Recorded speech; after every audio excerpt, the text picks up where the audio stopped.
Hello, and welcome to Self-Care is Sexy. My name is Chris, and I'll be your host. We're a podcast that's here to generate and share self-care ideas with each other. Last episode, I gave you a quick tutorial on how to use the Ways and Means Committee process on how to automate any part of your life, including self-care. Now that you got that process down, I can't wait to hear how you've applied it to your life. In that episode, I talked a lot about how to create positive restriction that doesn't feel like ass. If you missed that show, you can check out the 5 ways you can use Ways and Means for better self-care. I want to give you a quick preview of what to expect from today's show. Today is one of my favorite topics. I'm so excited. This is something I feel like an absolute boss at. We're talking about boundaries. I'm talking all about how we set boundaries, how we uphold them, and I'm even going to get into the deep end with talking about internal boundary setting. I got a lot of simple, practical, easy tips that you can start using as soon as you shut this podcast off. It's going to make you feel like an absolute badass when you start applying them. So if you struggle with people pleasing or you're overwhelmed by how much you have to do for others, today's show is going to help lift that weight right off your shoulders and give you some relief. We're going to get to all that good stuff right after a quick break. Hello and welcome everyone. Thank you so much for joining me today. If you're brand new and this is your first episode, I want to give you a super special shout out, some recognition, like a virtual high five, and prepare you what you've gotten yourself into. I'm Chris. This is a podcast based out of Portland, Oregon. I've been doing this for a few years now, and I've interviewed hundreds of people from all walks of life about self-care, what they do, what gets in the way, and how they take care of themselves. And I mix that all up, boil it all down, and I share it all with you. So welcome, glad you're here. And no matter if this is your first episode or if you've listened to all of the 180 previous shows, today is an awesome show because today I get to talk about a subject that I absolutely am a badass boss at. I get to talk about boundaries. And boundaries, you guys, this is where I shine. This is my jam. I love talking about this. I have a ton of personal experience, a lot of really good tips on how to make boundary setting easy for you. And we're going to take it to the next level later on in the show when we get into some of that internal boundary setting, the kind of boundaries that you set with yourself. Something people don't really talk a lot about. So before we get started, I am going to make a big ol' ass assumption that most people know a little bit about boundaries.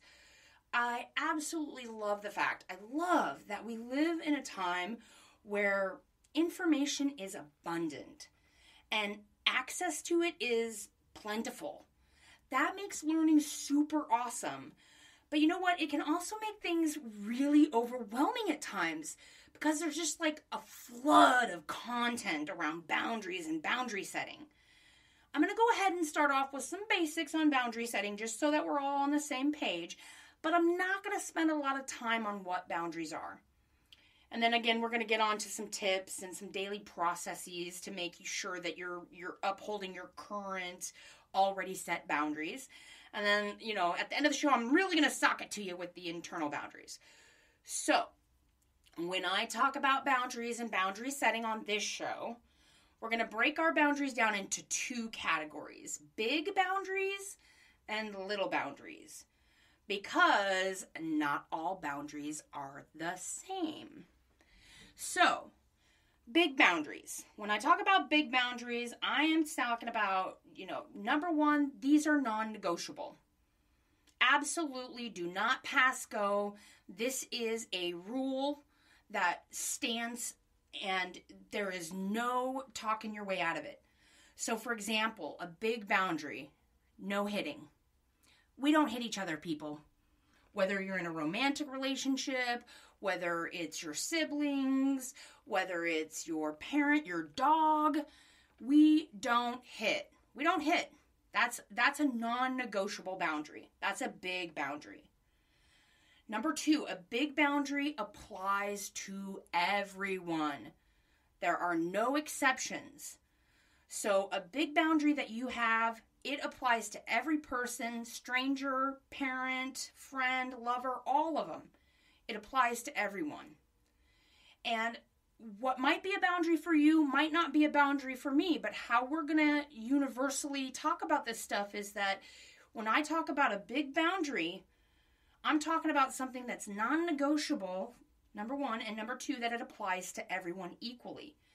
And number three, when I'm talking about a big boundary, this is typically universal.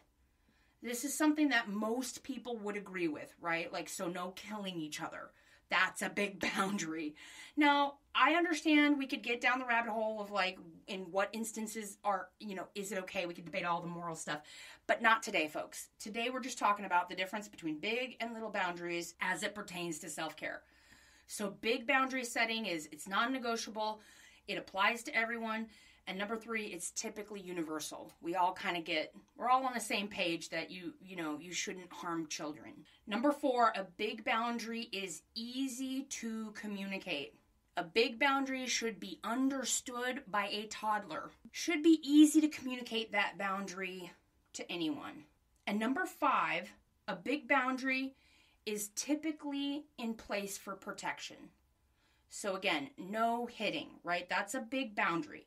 It's a big boundary because it's in place for my own personal protection.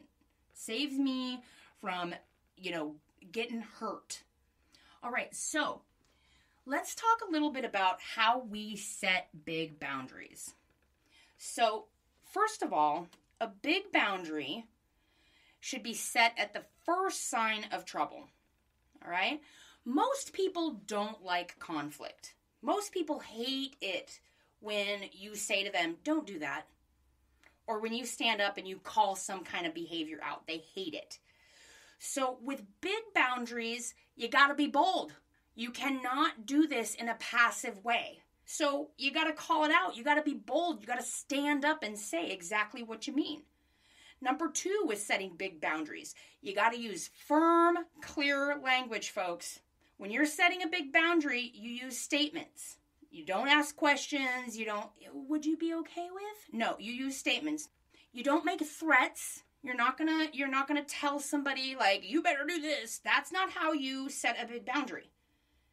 But you do state the consequences. That's it. It's clear. It's firm. There's no ambiguity in that. So a really good statement that you can use to start setting these big boundaries, especially if you're in a situation that you need to create safety, you will not do that to me. And then state, it's very clear, it's very firm, and you can state the consequences. If you do that to me, I will call the police. It's not a threat. It's not, if you do drugs in my house, I'm going to kick your butt. That's a threat. But you will not do this to me. You will not do this in my house. I will call the police. I will kick you out. You've got to explain this to whoever you're setting the boundary to so no one's confused. Number three, when you're setting a big boundary, you have to follow through on the consequences. So this is where the rubber meets the road. If you want to help the people in your life to treat you the way you deserve to be treated, and you're setting a big boundary with them, you have got to be consistent and you've got to follow through on what you say you're going to do. And if you say to someone, you do not cheat on me, and if you do, I will leave you. Guess what, Buttercup? Don't care how long you've been together. Don't care how much you love them. You gotta leave them. You gotta follow through on the consequences. And I know it's harder than it sounds. But the truth is, if you're going to get good at setting boundaries, you got to start somewhere. So start with the big ones and work your way down. And number 4 on how to set these big boundaries. There are no exceptions. No exceptions to big boundaries. If anyone is trying to tell you to excuse someone else's behavior for breaking one of your big boundaries, they got to go too. No exceptions. Nobody gets to weasel their way out of a big boundary. Because remember, when we set a big boundary, they're non-negotiable. There are no exceptions. This rule applies to everyone. You are not going to do drugs in my house. You're not going to cheat on me. You're not going to hit me. There are no exceptions. It's not, you can't hit me out of anger, but you can hit me, if you grew up in an abusive household and that's just how it is for you. Like, no, there are no exceptions. Number 5, when you're setting a big boundary, employ help when needed. Now, I know, right? If you're listening to a podcast about self-care, you're probably not that great at asking for help. I get it. But when it comes to a big boundary that's in place, typically for your protection, do not be afraid or ashamed to let other people know somebody trampled over one of your big boundaries and you need help enforcing the consequences. Now, when we talk about big boundaries, again, these are big boundaries like big T trauma, right? This is big B boundary. Again, this is big boundaries. They're non-negotiable. They apply to everyone. They're typically universal. They're easy to communicate, and they're typically in place for your protection. I'm going to go over that list again with how to set the big boundaries. Number 1, you're going to say something at the first sign of trouble. Number 2, you're going to use that firm, clear, powerful language. Number 3, you're going to follow through on the consequences. Number 4, there are no exceptions. And number 5, employ help when needed. All right, we sailed through all the big boundaries and how to set them. Now we're going to talk about the little boundaries. And this is probably right where you need to be. This is the more consistent boundary setting that a lot of the people pleasers out there, a lot of the anxious to please folks, a lot of the helpful fixers in the world, this is where you need a lot of help. So little boundaries are, number 1, they're very circumstantial. They really depend on the setting. They depend on the context. They depend on the nature of the situation. And little boundaries are usually a lot more flexible, and they don't apply the same every time. So a little boundary could be something like no shoes in the house, right? That's circumstantial. That's based on whose house you're at. It's based on who it is that's coming in the door, that kind of thing. So little boundaries are very circumstantial, and they are flexible in the sense that they don't apply evenly to everybody. And number 2, little boundaries are specifically applied. I mean that you specifically have set this boundary for certain circumstances. So for example, if you've been into some situations with your family or some folks and it's been challenging and difficult, maybe you have a boundary that you don't drink at so-and-so's house because of situations that have happened that are negative. But you don't mind drinking at your buddy's house or hanging out with their friends or whatever. So that's a little boundary. It's circumstantial, and it's specifically applied based on the situation. Number 3, little boundaries are preferential, meaning that, like the shoes in the house thing at grandma's house, she likes the carpet looking new. She wants to keep her beige carpet beige for the next 20 years, right? That's her preference. That's a little boundary. And I want to really iterate that preference boundaries are not something that's going to hurt you. So it's a boundary that you put in place that you prefer it if this thing would happen. So for example, a preferential boundary could be cussing on the podcast, right? If I did not prefer cussing, I would not cuss on the podcast, but maybe I would cuss with my buddies at a softball game or something, right? That's how a preferential boundary is set. Now, if you know me and you've listened to the show more than once, I cuss like a sailor, so good luck with that if your preference is not cussing. Number 4, little boundaries are nuanced. So just like I've been saying, they're not black and white. There are these shades of gray. They are, like if the boundary, the example we're using is like no shoes at grandma's house because, her preference, she likes the carpet to look new, and Pastor Bob doesn't have to take off his Sunday shoes when he comes over or whatever. So there are nuances to these kinds of boundaries. These boundaries are easier to step over, and they're easier to push back on. So when we're talking about little boundaries, there's a lot more work involved on the part of the person setting the boundary. Because if it's a preference and if it's nuanced, there's a lot of pushback, right? There's a lot of wiggle room involved. Number 5, a little boundary is typically in place for comfort. So again, we're talking about preference and comfortability. I remember one time, I can't remember who it was, and if it was you, will you reach out to me and remind me?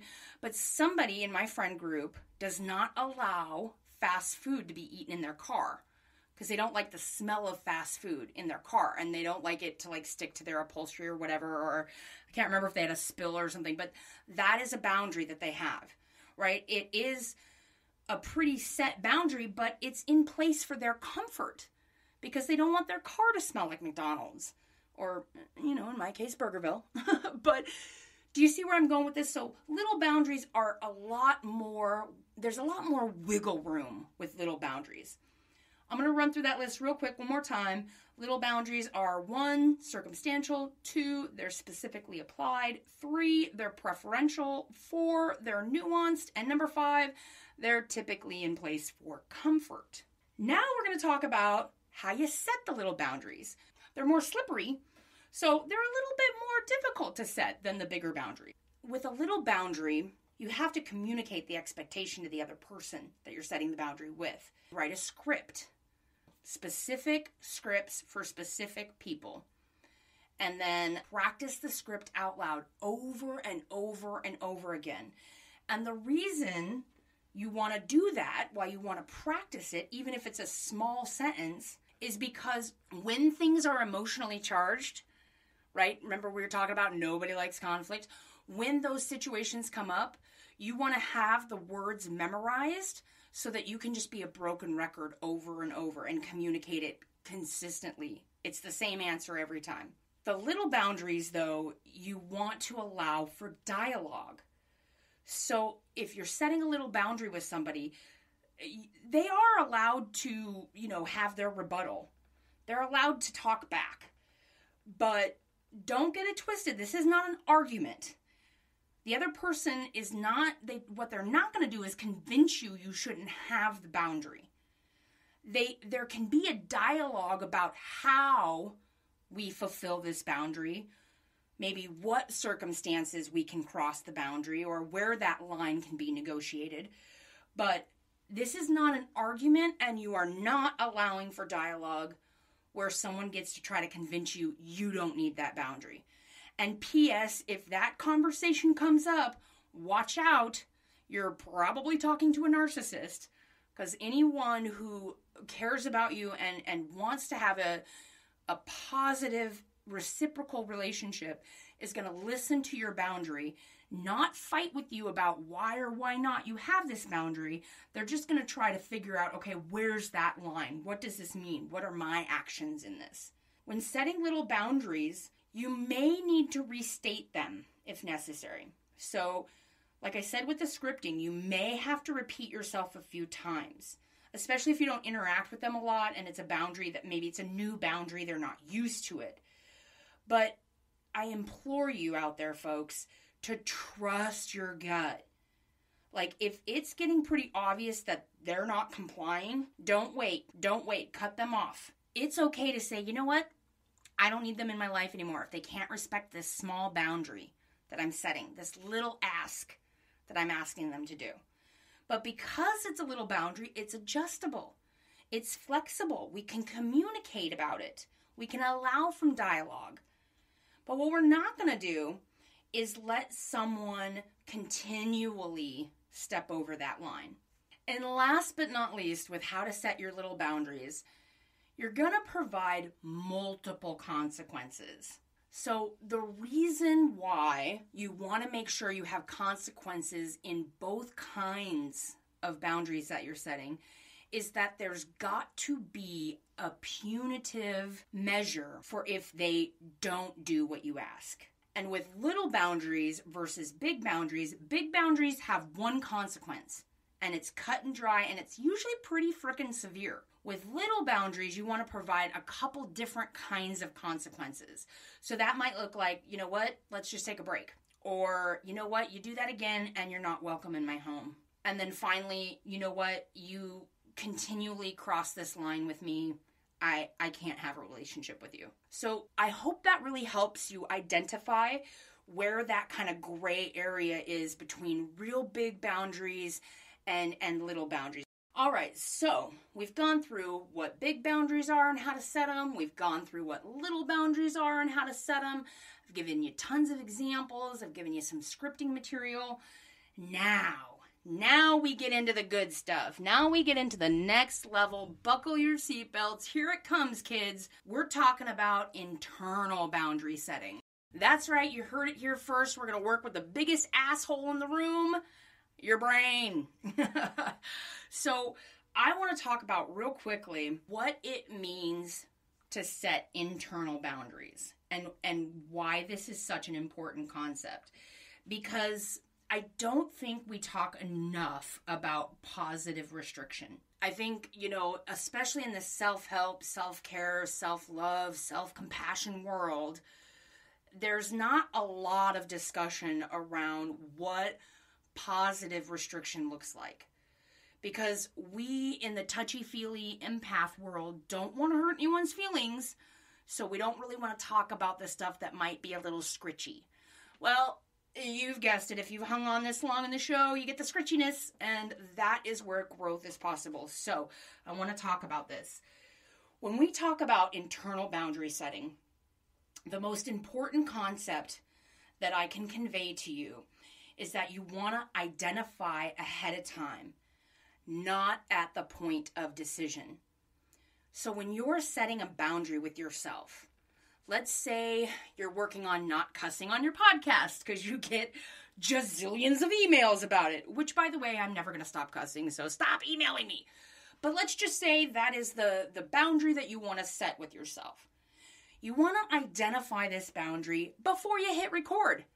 Because at the point of decision, when I'm flying off the handle and I'm preaching away and I'm in my zone and I'm giving you my wisdom, that is not when I make the decision to set a boundary with myself. Because at the point of decision, when you're standing in front of the fridge thinking about, what am I hungry for? That is not when you start, your diet. That's not when you make your meal plan. You don't do these kinds of boundary setting with yourself when you're in the midst of making the decision. Because it's too clouded. The part of your brain that makes decisions is working on all cylinders first thing in the morning when you haven't made any decisions. And by the end of the day, after you've made thousands of decisions, we talk about decision fatigue all the time on the show, that is not the time you're going to set a boundary with yourself because you're going to be too emotional and you're going to be able to justify your way right out of that boundary. Turns out you will step over your own line more than anyone else. So number one, when we're talking about internal boundary setting, you gotta identify ahead of time, not at the point of the decision. Number two, when we're talking about internal boundary setting, you have to let your intuition be that guiding force. I know, let the force be with you. What is intuition anyway? If you don't use it, you're not gonna know. So if you're out there listening to this show and you're like, I don't know what the fuck intuition is. I don't know what it feels like. I don't have voices in my head. So this is all garbly-gook to me. Well, guess what? You're going to work on listening for and identifying your intuition because your body, your spirit, your atoms, your cells, they're trying to communicate with you. And in a world of hyper focus and go, and your attention and your eyeballs are being, pulled in all these different directions, intuition gets shoved to the back of the burner. But if you practice listening to your intuition, you're going to start hearing the difference between your own ideas and your gut. And when they say gut intuition, for me, I literally feel it in my stomach. I get kind of a nauseous or a sick feeling when I'm going the wrong way with something. If you ever want help trying to identify what your intuition feels like, Use a pendulum. And now you don't have to go to any store or buy anything. You literally can do this easy on the cheap. You could probably do it with what's laying around you right now. You just need a string or a necklace and something heavy on the end. And you write on a piece of paper, yes on one side, no on the other. Hold up the object that's at the end of a string and let it swing. And your intuition, the energy in your body, is going to make that pendulum, whatever's on the end, swing to the yes or no, depending on what's really trying to be communicated to you. So get in touch with your intuition and start listening to it. Number 3, when it comes to internal boundary setting, this is the boundary setting that we're doing with ourselves. You've really got to understand the difference between healthy restriction and self-judgment. Now, I bet dollars to donuts, everyone listening to this podcast absolutely practices on a daily basis healthy restriction. Because if you're married or you have a spouse or you're dating a sweetheart, you're not out humping everybody else. That's healthy restriction. The urge might be there. You might, your eyes might wander and you might be like, oh, hello, who's that over there? You're not dead. You're just in a relationship. But there's healthy restriction involved. You're not going to go over there and get the person's phone number and start a conversation. And if you do, please rewind this show and re-listen to the big boundaries section. Because not in this house, friends. But you really do have to identify the difference between what is a healthy restriction and what is self-judgment. The difference between healthy restriction and self-judgment is the way you talk about it to yourself. Healthy restriction usually doesn't take a lot of brain power. Judgment is going to sound like an asshole in your ear. It's going to sound like, oh, are you going to have another piece of cake? You shouldn't. You shouldn't eat that. Like, self-judgment is going to be a giant jerk. Whereas healthy restriction is going to be like, no, I'm not going to do that. Nope, I'm going to stick to what I said. It's going to be a more clinical response in your head. Number 4, in internal boundary setting, you're going to use reassuring language. Now, if you've buckled in for this long of the show, I hope to the little baby Jesus in heaven that you understand how important it is the language we use when we communicate with ourselves. And when we're setting healthy limits for ourselves, when we're setting healthy restriction and we're making boundaries for ourselves, we've got to use reassuring language. And that looks like, I'm doing this thing because I want this outcome. So if an internal boundary is, let's say you're working on overeating and you say to yourself, I'm not going to overeat the chips and cheese because I don't want to feel like sludge later. That is reassuring language. That is healthy restriction. Saying to yourself, oh my God, fat ass, you do not need another thing of chips and cheese. Again, oh my God, you're such a loser, right? That's self-judgment. So ensuring that you're listening for the differences in the language you use, super imperative when it comes to internal boundary setting. Number 5, and last but absolutely not least on my list of how to internally set boundaries, is you're going to make it a routine to inventory yourself. Now, if you're in a Step 12 program, you know what I'm talking about. You're already on this bus. But for everyone else out there who's like, inventory, what? I am not a stock clerk. Let me just go through this with you real quickly. An inventory of yourself is just a very scientifical, very clinical, very non-judgmental, observational look at yourself and your own behavior. You are putting on the lab coat and you are looking at what you did and you're saying, what did I do? You're just looking at it as data and doing this routinely. Writing it down, putting it in an app, talking to someone, whatever method works for you, doing a daily or a consistent routine of inventorying yourself is going to blow your brain hole wide ass open. You're going to find things about yourself that you had no idea existed. And this is going to help you when it comes to internally setting boundaries. You would be so surprised at how well you don't know yourself until you start taking an inventory. Now, I personally do this constantly. I do this on a daily basis because your girl needs like some serious healthy restriction in my life. And the healthy restriction that I put in place includes taking a daily inventory. And what that has taught me is that what I think I suck at, I don't suck at. And what I think I've got handled, I don't got handled. It really is a compass to help you figure out what it is you need to put your attention on. And that's super important because if you're just guessing and you're throwing spaghetti at the wall to see what sticks, you could miss. And nobody wants that because then you're setting boundaries with yourself that have no earthly right to be there. So I'm going to go through that list one more time. The 5 ways to internally set boundaries is number 1, identify ahead of time, not when you're making the decision. Number 2, you're going to let intuition guide you. Number 3, you're going to understand the difference between healthy restriction and self-judgment. Number 4, you're going to use reassuring language with yourself. And number 5, you're going to create a daily routine of self-inventory. All right, folks, thanks for hanging in with me. I know it's a long episode, lots of great content. That's what we're here for. That's it for this week. Thank you so much for joining me. If you have a story you'd like to share and you want to be on the show, please email me. It's Kris, Kris, at selfcareissexy.com. Okay, we got some really great content coming your way, so stay tuned. And remember that self-care is sexy. We're giving you permission to put yourself first.